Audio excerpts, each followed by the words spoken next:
55வது சர்க்கம். ஹனுமாரின் திகில்.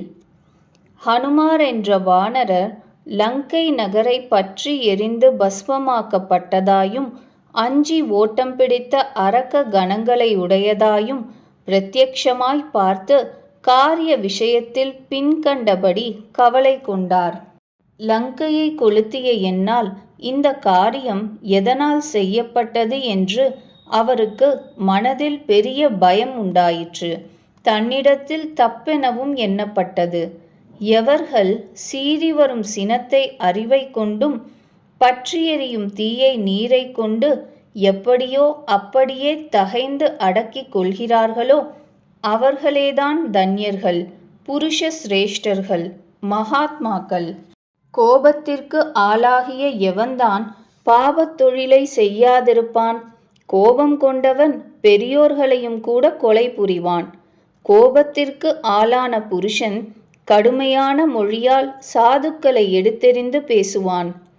கோபம் தலைக்கேறியவன் சொல்லத் தகுந்தது சொல்லத் தகாதது என்பதை எப்பொழுதும் பகுத்தறிய முடியாது. சினம் கொண்டவனுக்கு தகாத செயலென்பது இல்லை. இந்த ஸ்திதியில் தகாத சொல்லென்பதும் கிடையாது. எவன் ஒருவன் தலைக்கு மேலேறிய சினத்தை பொறுமையை கொண்டு சர்ப்பம் ஜீர்ணமான தோலை எப்படியோ அப்படி விட்டுவிடுகிறானோ அவன்தான் ஆண் பிள்ளை என சொல்லப்படுகிறான். அத்தகைய சீதா பிராட்டியாரை நினையாமல் தீயிட்டு கொளுத்தின என்னை புத்தி கெட்டவனாகவும் வெட்கமற்றவனாகவும் பாவிகளில் முதல்வனாகவும் எஜமான துரோகியாகவும் நிந்தித்து கொள்ள வேண்டும். இந்த லங்காபுரி கொளுத்தப்பட்டது என்ற போதே உத்தமையான ஜானகியாரும் கொளுத்தப்பட்டாள் என்பது நிச்சயம். அதனால் மதிக்கெட்ட என்னால் எஜமானனது காரியம் பாழாக்கப்பட்டது. எதற்காக இந்த பிரயாசையோ அந்த காரியம் கேடடைந்தது. ஏனெனில் லங்கையை தீயிட்டு கொளுத்திய என்னால் சீதா பிராட்டியார் காப்பாற்றப்படவில்லை. இந்த பெருங்காரியம் அற்ப காரியமாக முடிக்கப்பட்டதாயிற்று. கோபத்திற்கு ஆளான என்னால் அதற்கு வேரின் அழிவானது விளைவிக்கப்பட்டது. சந்தேகமில்லை. பட்டணம் எல்லாம் சாம்பலாக்கப்பட்டிருக்கிறது. லங்கையில் தீப்பட்டு எரியாத இடம் எதுவும் காணப்படவில்லை. ஆனபடியால் ஜானகியார் நிச்சயமாய் உயிர் தரித்து இராள். எனது புத்தி பிசகினால் அந்த காரியம் நாசம் அடைந்ததென்றால் இப்பொழுது இங்கேயே என்னுடையவும் பிராணனை மாய்த்து கொள்வது ஒன்றுதான் உச்சிதமென்று தோற்றுகிறது. இப்பொழுதே வடவா முகமென்கிற அக்னியில் நான் விழுந்து விடட்டுமா? அல்லது கடலில் வாழும் ஜந்துக்களுக்கு உடலை கொடுக்கட்டுமா? என்ன செய்வது? வானரவேந்தர் தானாகட்டும் புருஷோத்தமர்களான அவ்விருவர்கள்தானாகட்டும் காரியத்தை முழுவதும் கெடுத்த என்னால் உயிருடனேயே காண எப்படித்தான் உச்சிதமாகும்? 3 உலகங்களிலும் அந்த பிரசித்தமான குரங்குகளுக்கு உண்டான சாபலம் என்பது இதுதான் என்று என்னால் ரோஷம் எனும் தோஷத்தால் வெளிப்படையாய் நிரூபிக்கப்பட்டது இல்லையா என்ன? புத்திக்கு கட்டுப்படாததாய் ஒரே மாதிரியாய் நடந்து விடாததுமான ராஜசம் என்கின்ற ஸ்வபாவத்தை நிந்திக்க வேண்டும். ஏனென்றால் காரியத்தை செய்து முடிக்கும் திறமை கொண்டவனான என்னாலேயும் சினத்தின் வசப்பட்டதால் சீதா பிராட்டியார் பாதுகாக்கப்படவில்லை.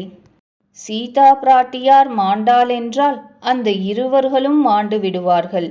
அவ்விருவர்கள் மரித்தால் சுற்றத்தார்களோடு கூடிய சுக்ரீவர் மாள்வார். பிராத்தாவினிடத்தில் அன்பு கூர்ந்தவரும் தர்மாத்மாவும் சத்ருக்னனுடன் கூட இருப்பவருமான பரதர் இந்த சமாச்சாரத்தை கேட்டுவிட்டு உயிருடன் இருக்கவும் கூட எப்படி சம்மதிப்பார்? தர்மத்தில் நிலை நிற்கும் இக்ஷ்வாகு வம்சம் அழிவை அடைந்தால் பிரஜைகள் எல்லோரும் சோகாக்னியால் பீடிக்கப்பட்டவர்களாய் ஆவார்கள். சந்தேகம் இல்லை. ஆதலால் நான் கோபமெனும் தோஷத்திற்கு இலக்கானவனாய் அதிர்ஷ்டம் ஒழிந்தவனாய் தர்மார்த்தங்களாகிற பெருமையை இழந்தவனாய் உலகத்துக்கு நாசத்தை செய்பவனான் ஆனேன். இது தெளிவு என்று இவ்வாறு எண்ணமிட்டு கொண்டிருக்கிற அவருக்கு இதற்கு முன்னமேயே பிரத்யக்ஷமாய் கண்டுள்ள காரணங்கள் இருக்கக்கூடுமென தோன்றின. இன்னொரு தரம் ஸ்பஷ்டமாய் மனதினுள் விமர்சித்தார்.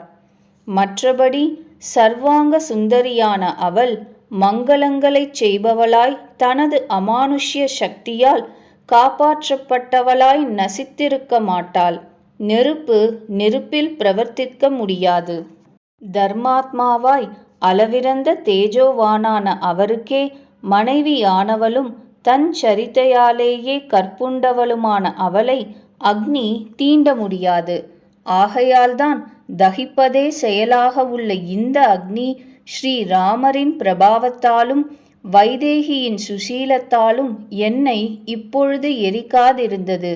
ஸ்ரீராமருக்கு மனதிற்கினிய மனைவியாயும் பரதர் முதலிய உடன் பிறந்தோர் மூவர்களுக்கும் தேவதையாயும் இருப்பவள் எவளோ அவள் எங்கனம் கேடடைய முடியும்?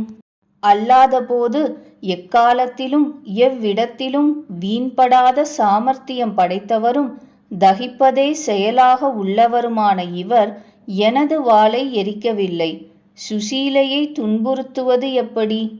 அல்லாமலும் ஹனுமார் நடுஜலத்தில் மைனாகம் என்கின்ற பர்வதத்தினுடைய உதாரணத்தை ஞாபகத்திற்கு கொண்டு வந்தார். அப்பொழுது அது விஷயமாய் ஆச்சரியம் கொண்டார். அவள் சுசீலத்தாலும் சத்தியத்தாலும் நாயகனிடத்தில் ஏகத்துவத்தாலும் நெருப்பையும் கொளுத்துவாள். அவளை நெருப்பானது துன்புறுத்த முடியாது. அந்த ஹனுமார் தேவியின் தர்ம பிரபாவத்தை மேற்கண்ட வண்ணம் எண்ணமிட்டு கொண்டிருக்கையில் அது விஷயத்தில் மகாத்மாக்களான சாரணர்களுடைய பேச்சை கேட்டார். ஆஹா, என்னவென்று சொல்லுகிறது? ராட்சசர்கள் வசிக்குமிடத்தில் நெருப்பை பயங்கரமாய் இடைவிடாது இட்ட ஹனுமாரால் நிச்சயமாய் மிகவும் சாகசமான செய்கை செய்து முடிக்கப்பட்டது.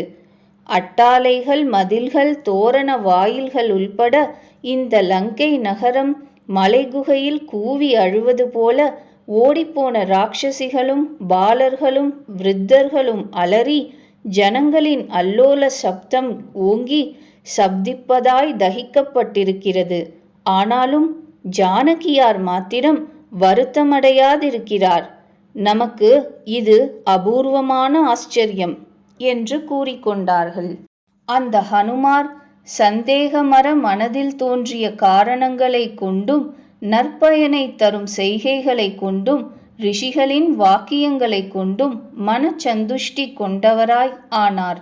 அப்பொழுது வானரர் அந்த ராஜகுமாரியை அபாயத்திற்கு உள்ளாகாதிருப்பவளாய் மனதில் நினைத்து, அப்படி இருந்தும் அவளை நேரில் ஒரு முறை தரிசனம் செய்துவிட்டே மனோரதத்தின் பயனை பெற்றவராய் திரும்பி போவதற்கு தீர்மானித்தார். 55வது சர்க்கம் முற்றிற்று.